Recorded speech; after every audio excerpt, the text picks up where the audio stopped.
First at 4, water and waste management continues to be some of the most important issues local governments face every day. One county here in the Coastal Empire debated today on how to do just that. WSAV's Evan Smoke has more on this story. Here in Effingham County today, officials from the city and county governments met today to discuss the possibility of establishing a sewer and water authority. The goal? To better manage their resources. Government officials from Effingham County and the cities of Guyton, Rincon, and Springfield discussed the subject over lunch Monday. The authority would have to be established through state legislation and could unify utility management of water and sewer across the county. A move County Manager Tim Callanan says would cut costs and save customers money. It's going to be a lot less expensive for the customers to have one entity administrating the service rather than 4 separate ones with 4 separate administrations. And so that's the ultimate goal, is to increase efficiency, get better quality service, get a better quality product out there. Monday was just the beginning of the discussions. No final decisions have been made. Reporting in Springfield, Evan Smoke, WSAV News 3, on your side. Staying in Effingham County, the county's Board of Commissioners announced earlier Sunday afternoon that a boil water advisory will be in effect until tomorrow, Tuesday, July 28th at 9 p.m. According to the notice released, there's a potential of microbial contamination, which could lead to health issues.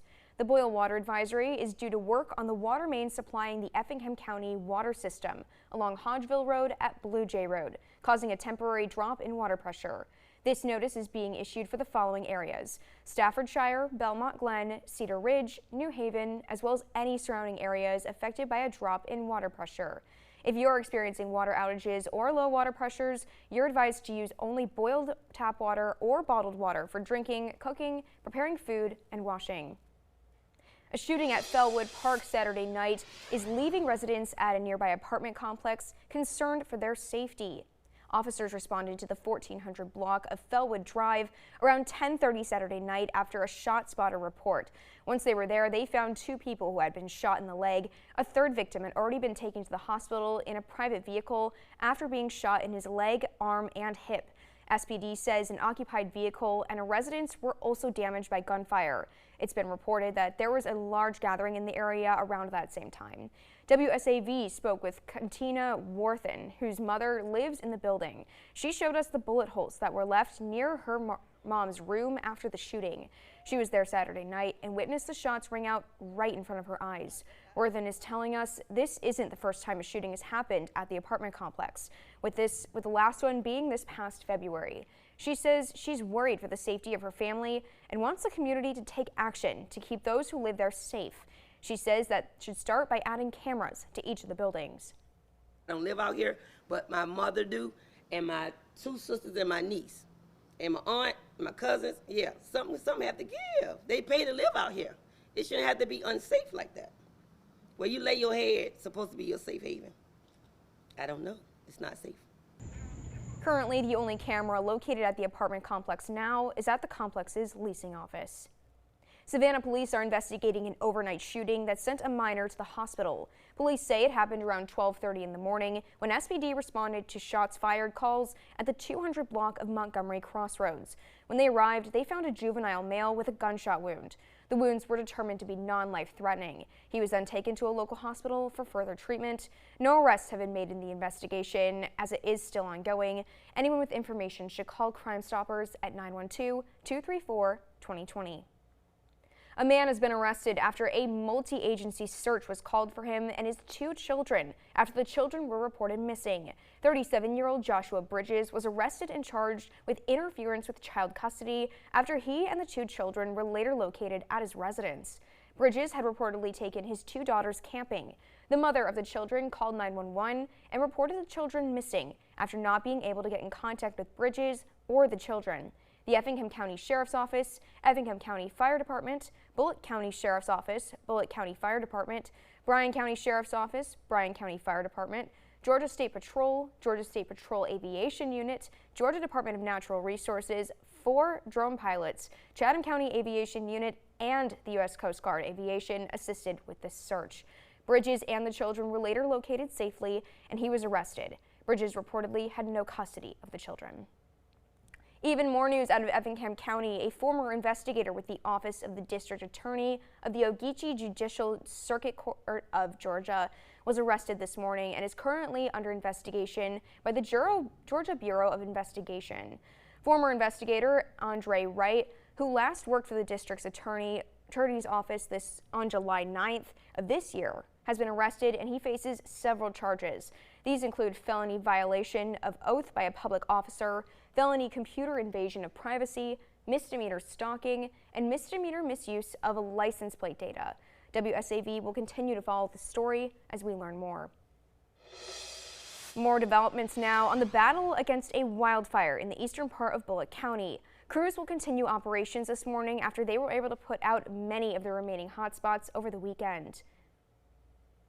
Bulloch County Public Safety and EMA continued work again this morning, and they ask everyone to stay out of the area so emergency personnel can work without interruption. As of last check, the fire is 75% contained and around 390 acres in size. Officials also want to thank those who have given food or water to crews, but they urge anyone wanting to support to reach out to either the fire department or the Bulloch County Sheriff's Office to coordinate pickup outside of the fire zone. A lot of people want to live in Beaufort County, especially those retiring, but a growing community needs service industry workers, and they need to be able to afford to live there too. WSAV's Danielle Ruddy spoke with leaders about a project that plans to help. Who work here in the Lowcountry, finding an affordable place to live can be a struggle. That's why Beaufort Memorial is throwing its support behind a $1.3 million housing project. If they can't afford to live here, how can they work here? Which is exactly why the apartments are being built. Over the past 3 years, home prices have risen between 14 and 15%. To help out service industry workers, Beaufort Memorial has formed a partnership with Woda Cooper Companies. There now will be 2 workforce housing options, Canal Street Apartments in Beaufort and Livewell Terrace in Bluffton, set to open in the spring of 2027. As part of the Livewell Terrace project that is somewhat income-based and on a sliding scale because we are using housing tax credits from the state of South Carolina. And so, the rents will vary based on your income, but the rents will be attainable. For example, the 1-bedroom will probably range anywhere between $600 and $900. In the Canal Apartments, because that is not using any sort of state-funded dollars, we are not looking for any sort of income verification or sliding scale. So the 2 projects are a little different, but still directed at the workforce and still directed at really solving the attainable housing problem here in the county. The hospital's president and CEO tells me this won't be the last investment. They're currently working on another project in Bluffton, and this will provide childcare in addition to housing. In Beaufort County, I'm Danielle Ruddy. WSAV News 3 on your side. An environmental highlight to share this afternoon. Tybee Island is celebrating a record-breaking sea turtle nesting season, and there are still weeks left before the season ends. Conservationists say the island has already recorded more loggerhead sea turtle nests than ever before. WSAV's Genevieve Lund explains more on that milestone, which also comes with an important reminder for anyone headed to the beach this summer. When walking along the beach at Tybee, you may have seen more caution tape than ever before, and that's because this caution tape is set up for a record number of sea turtle nests here on Tybee Island. Tybee Island has already documented 52 sea turtle nests, breaking the previous island record of 35 nests set in 2022. And the nesting season isn't over yet. Nearly all of those nests belong to loggerhead sea turtles, which return to the same beaches where they were born to lay their eggs. Researchers expected 2026 to be a strong nesting year, but they say the numbers still have surpassed expectations. With hatchlings expected to begin emerging in late summer, conservationists are asking beachgoers to help keep the shoreline safe, and that means filling in holes, flattening sandcastles, removing beach gear before leaving, and avoiding bright lights at night while staying away from marked nests. It's likely that we had a banner year this season because sea turtle conservation has really been set in place for a longer period of time now. So once, they were federally protected and then state protected, we had more chances for hatchlings to grow up and become adults who are now able to nest and reproduce. Remember that these nests could be around for many more weeks. Sea turtle nesting season ends on October 31st. Reporting here on Tybee Island, Genevieve Lund, WSAV News 3 on your side. Wildlife officials say sea turtle eggs usually hatch about 50 to 60 days after they're laid, so some of the first hatchlings could be making their way to the Atlantic Ocean in the coming weeks. If you happen to see hatchlings emerging, the best thing you can do is give them plenty of space and let trained conservation teams handle the monitoring. Now, Time Saver Traffic, sponsored by Arrowhead Clinic, the accident doctors, where it pays to get well.